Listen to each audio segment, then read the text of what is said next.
Hello दोस्तों, मैं हूं आकाश सिरसागर और आप देख रहे हैं प्रोफेशनल बायोलॉजी यूट्यूब चैनल। आज हम लोग cell the unit of life chapter के नीट के प्रीवियस ईयर के क्वेश्चन डिस्कस करने वाले हैं। तो let's start. Select the correct statement from the following regard the cell membrane. Na plus and K plus ion move across the cell membrane by passive transport. एक गलत है। Na plus और K plus ion membrane के across active transport से move करते हैं। Proteins make up 60 to 70% of the cell membrane. ये भी गलत। Lipids are arrange in bilayer with polar heads toward the inner part. ये गलत है।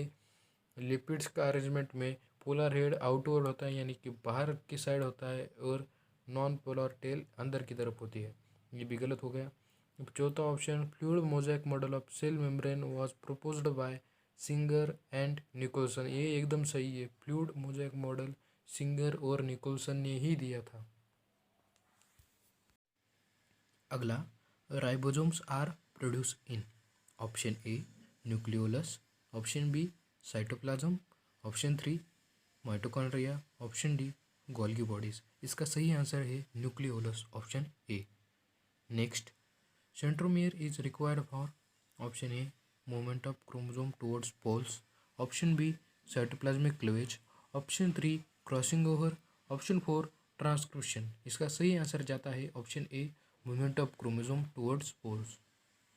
Next, chlorophyll in chloroplast is located in. Option A grana, option B pyrenoids, option 3 stroma, option D both grana and stroma. ऐसा तो हो ही नहीं सकता, इसलिए इसका सही आंसर जाता है ग्राना। ग्राना में प्रेजेंट होता है क्लोरोफाइल। अगला, middle lamella is composed of mainly of. Middle lamella mainly composed of. इसका आंसर जाता है कैल्शियम पेक्टेट। ये बहुत बार पूछा जाता है और थोड़ा ज़्यादा इंपॉर्टेंट वाला क्वेश्चन भी कह सकते हैं, तो याद रखिए कैल्शियम पेक्टेट मिडल लैमेला के लिए इम्पॉर्टेंट है। Next, Golgi complex plays a major role in, मतलब फंक्शन ऑफ गोल्गी बॉडीज के ऊपर क्वेश्चन आया है। Option A as energy transferring organelle, option B in post transitional modification of proteins and glycosylation of lipids, option C in trapping the light and transferring it into chemical energy. गलत। In digesting proteins and carbohydrate. बिल्कुल गलत। Protein और carbohydrate का digestion करता ही नहीं है, Golgi body digestion करता ही नहीं है, और एनर्जी ट्रांसफरिंग ऑर्गेनल भी नहीं है। ऑप्शन बी करेक्ट है, क्योंकि गोल्गी बॉडी इसका जो मेजर रोल होता है वो ग्लाइकोलाइजेशन ऑफ लिपिड होता है। ग्लाइको का मतलब होता है कार्बोहाइड्रेट और शुगर, मतलब लिपिड का ग्लाइकोलिपिड, प्रोटीन्स का ग्लाइकोप्रोटीन में कन्वर्ट कर देता है गोल्गी बॉडी। और जो एंडोप्लाज्मिक रेटिकुलम ने प्राइमरी प्रोटीन बनाए हैं उसको सेकेंडरी, टर्चरी और क्वाटरनरी में कन्वर्ट करने का काम भी गोल्गी कॉम्प्लेक्स करता है। याद रखें इसको। Next, which one of the following is not an inclusion body found in prokaryotes. Option A glycogen granule, option B polysome, option C phosphate, option D granule cyanophycin granules. Option B correct है, polysome found नहीं होता है prokaryotes में। Prokaryote की inclusive body में polysome नहीं होता। Next, which of the following structure is not found in prokaryotic cell. Option A mesosome, option B plasma membrane, option C nuclear envelope, option D ribosomes. Nuclear envelope is the correct answer. Nuclear envelope prokaryote में नहीं होता। Nuclear envelope is the special property of eukaryotic cell. ये सिर्फ eukaryotic cell में ही पाया जाता है। C is the correct answer. Next, which of the following cell organelle is included by single membrane. देख लेते हैं किसको कितने मेम्ब्रेन है। लाइसोसोम ये सिंगल मेम्ब्रेन है, न्यूक्लियर ये double membrane, mitochondria double membrane, chloroplast double membrane. Single membrane वाला इकलौता आता है यहाँ पर lysosome. First is the correct answer.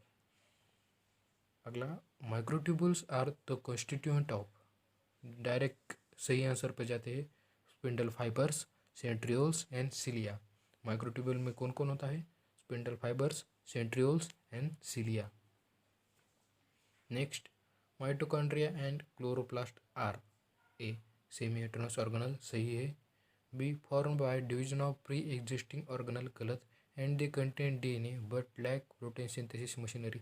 ये आधा सेंटेंस तो सही था, बैक वाला मतलब अगला वाला सेंटेंस तो आधा सही था, लेकिन आधे का कोई फ़ायदा नहीं है, इसलिए option A is true but B is false. Next, which of the following cell organelle is the responsible for extracting energy from carbohydrates to form ATP. सबको पता है mitochondria power house of the cell, ATP generate करने में मदद करता है। Option C mitochondria. Bacterial cell wall is made up of peptidoglycan, सही है। Pili and fimbriae are mainly involve in motility and bacterial cell, ये गलत हो गया क्योंकि पिला मोटिलिटी में काम नहीं करते, उसका तो अपना अपना अलग सा काम है, मोटिलिटी में वो सपोर्ट ही नहीं करते। Option C cyanobacteria like flagellated cell, सही। Mycoplasma is wallless microorganism, सही। तो ऑप्शन बी हो गया गलत। पिला एंड फिमरी लोकोमोशन में मतलब मोटिलिटी में पार्ट नहीं लेते।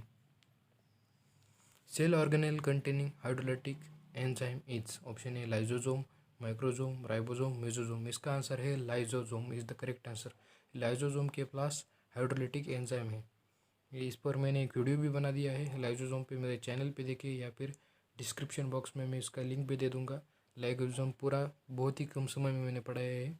लाइजोजोम में फिर से थोड़ा सा यहाँ पर बता देता हूँ। लाइजोजोम में हाइड्रोलाइटिक एंजाइम्स प्रेजेंट होते हैं, हाइड्रोलेज, जैसे कि प्रोटीएज, प्रोटीन के लिए प्रोटीएज होता है, कार्बोहाइड्रेट के लिए कार्बोहाइड्रेटेज होता है, लिपिड के लिए लाइपेज होता है। तो थैंक यू मेरा पूरा वीडियो देखने के लिए। आज का सेशन यही ख़त्म करते हैं, थोड़ा सा लंबा हो गया लेकिन इम्पॉर्टेंट है। प्रीवियस ईयर के क्वेश्चन लगाना वो भी बहुत इम्पोर्टेंट होता है, नीट के पॉइंट ऑफ व्यू से अच्छे से पढ़ाई कीजिए। Thank you very much.